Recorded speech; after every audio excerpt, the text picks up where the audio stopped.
Hi everybody, it's Cheyenne and welcome back to my channel. I wanted to do another video where I go through some comments and answer your guys' questions.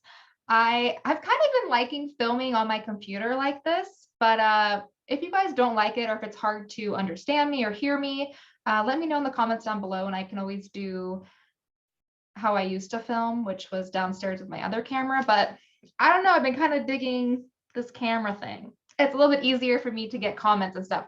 But anywho, I'm gonna try not to share anything that I should not be sharing. But anyways, I wanted to go through some comments and just answer some questions that you guys had. So the first one I see here is from Jenna Hamilton. She said, okay, old lady freaking here. She said, are wires left inside a tooth? I'm close to 70 years old. I have a tooth that rotted off. I thought there was a sharp edge, so I took needle nose pliers and pulled out 2 small wires. That kind of rhymed. I did rhyme. And this was on my root canal video, the step-by-step video. That's not good. They're not supposed to leave the needles inside the teeth for root canals. I have seen it a couple times, but they're not supposed to do that. My guess is maybe you had a post in that tooth. Posts are used on root canal teeth that have crowns on them. If there's a lot of tooth structure that's missing, they'll put a metal post in the tooth to help support the crown. So maybe that's what was in there. If you lost the crown off the tooth, then maybe, you know, the post was sticking out. But again, I would not recommend taking anything out on your own. I would definitely go to a dentist. But I'm hoping maybe that's what that was. But no, dentists are not supposed to leave metal files inside the teeth. That's a no-no. So I'm hoping it was a post because those are supposed to be there. Let's scroll through. And again, thank you guys for all these comments. I love reading them. You guys are so sweet. Let's see what this one is. Even after working more than 10 years, would it be healthy enough to work? I'm worrying about having back pain or carpal pain. Also, I read saying dental assistants feel like they can't do anymore due to pain or seriously looking for other work. Okay, so I'm assuming, JJ, you haven't been a dental assistant for 10 years. I mean, if you feel healthy enough to be a dental assistant, back pain and carpal tunnel is just something that you can get from assisting for a long amount of time just because of the positions you stand in and then us constantly using our hands. So it kind of depends on if you feel comfortable being a dental assistant. If you already have carpal tunnel issues, you know, maybe not, or like back issues, probably not. But I mean, if you don't have any of those issues, then I assume you would be okay. That's sweet. The working interview is critical. Reviewing YouTube videos about procedures for the interview. That is very true. I totally agree with this. The working interview is very critical. And to me, it's kind of scary when offices don't want to do a working interview because it's kind of like a red flag to me. Now that I've worked in offices that have provided working interviews and ones that haven't, I'm kind of like, oh, it's kind of weird that you didn't want me to have a working interview with you. But anyways, working interviews are very critical and they're very, very important. I would even just ask for one. Even if they don't offer it, ask if you can do a working interview to see how you work with the team, how you work with the dentist, how the office runs. And also, when you participate in a working interview, you want to be on time. You don't want to have to leave early. You want to work a full day and be prepared to work a full day with that staff, unless they send you home. But you don't want to be that assistant that's like 10 minutes late to the working interview, or that says they have to leave at like 11. You know, try to make a day out of it and be there. Because if you are late or leave early, they're going to kind of look at you like you're not responsible and that you don't have the time to be there. You have other priorities. So I think working interviews are very important, but you do want to treat it like it's important as well. Let's see what else we got. Did you study Microsoft at the dental assistant course? I did not. I didn't study Microsoft's. I'm assuming like Microsoft Word and stuff. Is that what you're asking? No, you do look into like dental programs like Dentrix or EagleSoft, but we don't study Microsoft programs. You don't really use Microsoft programs as a dental assistant. You use whatever dental program your dental offices, runs or operates. Dentrix and EagleSoft is the most common.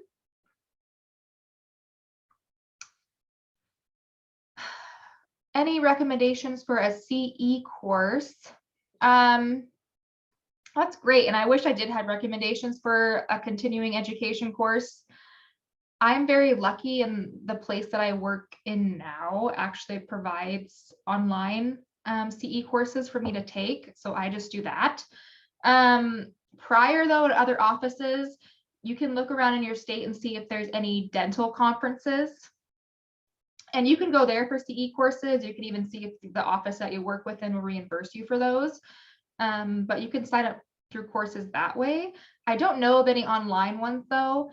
I have been told that you can research ones online. I know the dentist actually that I work with does some CE courses online, but most of the time you have to go to like a dental conference or something like that. So you should be able to Google like dental conference in your state. Like I live in Oregon, so it could be like dental conference in Oregon, and try to find where that's at. How can I check about my school credence? I think this means like if you have like an accredited program or not. You can ask the program if it's an accredited program or not. They have to let you know that. So I would just ask the program or like your instructor in the course. I'm an RDA in San Diego and I want to move back to Oregon. What do I do?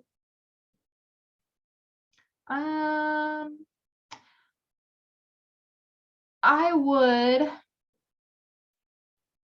if you're a registered dental assistant, I mean, that's what they call dental assistants in California. I would go onto danby.org and I would just call them or write them an email saying that you want to transfer from California to Oregon and see what you need to do.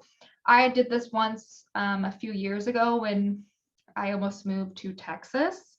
I just emailed Danby and said, hey, these are my certifications that I have in Oregon. I want to move to Texas. What would I need to do? And they sent me a very detailed list on what I needed to do to be an assistant in Texas. So they will give you all that information if you just reach out to them. Oh gosh. So this video, taking alternate impressions on my husband, it was not a good video anyways. We were in my kitchen and it was awkward and I did a lot of things that I wouldn't do within the dental office. And he was some very bad gag reflex, and it just was a disaster. And I get so many comments on that video like, oh, your technique sucks and blah, blah, blah. It does suck. I'm in a kitchen on a bar stool and my husband is dying. I went into wife mode and was like, like my brain was very scrambled. I need to like redo that video, or like maybe I should react to that video and talk about what I did wrong. But it was just funny, so I uploaded it. But yeah, technique is terrible. But he's gagging because it's a terrible gag reflex, and I knew he was going to gag. I was hoping it wouldn't be so bad, but yeah, I tortured him. I feel very bad. Oh, how long does it take you to study the Danby test? So there's multiple Danby tests. There's radiology, there's infection control. In Oregon, we have the Oregon Basic. You have your EFTA test. Did I say radiology already? Yeah, I believe I did. So there's a lot of Danby tests. They range from they're over 100 questions, and you take them at a testing center in your state. So studying for them, you want to break them up and study for them individually because they are different tests. How long does it take you to study for them? I mean, I don't know. Everything that you're learning within your dental assisting course will help you with your dentalist or with your Danby test. So, I mean, it takes a while. It takes a long time to study for them.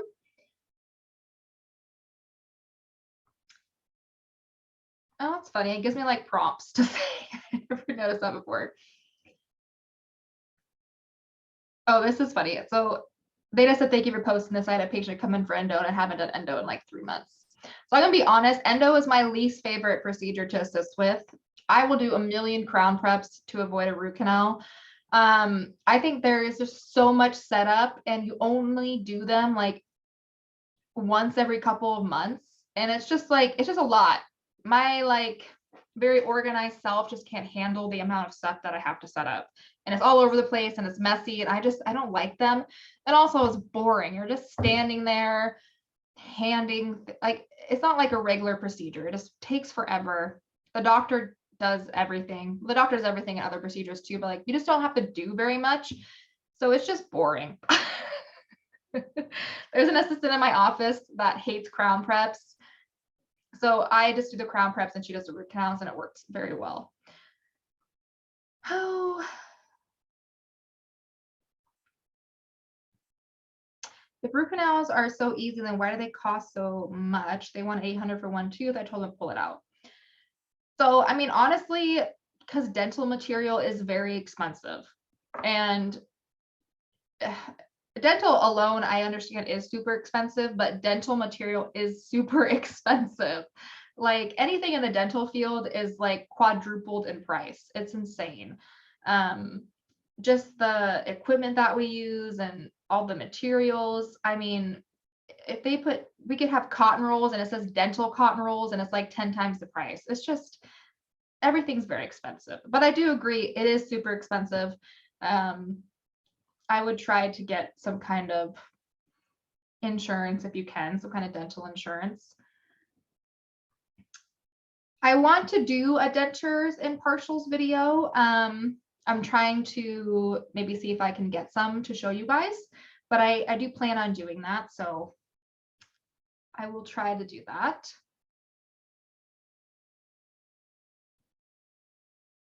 Does sedation stop gagging? You know, it could. Gagging, a lot of people don't agree with this. I try to tell patients this, they look at me like I'm insane. But gagging is a lot of mental, right? It's just you're freaking out because something's touching the back of your throat. So if you're distracted, or we tell patients to like wiggle their toes, move your fingers. Usually if you're distracted, you won't gag. So sedation probably could stop gagging. Yes, correct. Or correcting. Why can I say correct? Correct the socket. Yes, that is very important. You want to get any like infection out of there, like abscesses, or like, you want to make sure that socket's nice and clean for healing. You guys are so sweet. You guys leave the nicest comments. I really, really appreciate your guys's comments. I love answering questions. I think the rest of these I have answered already in my previous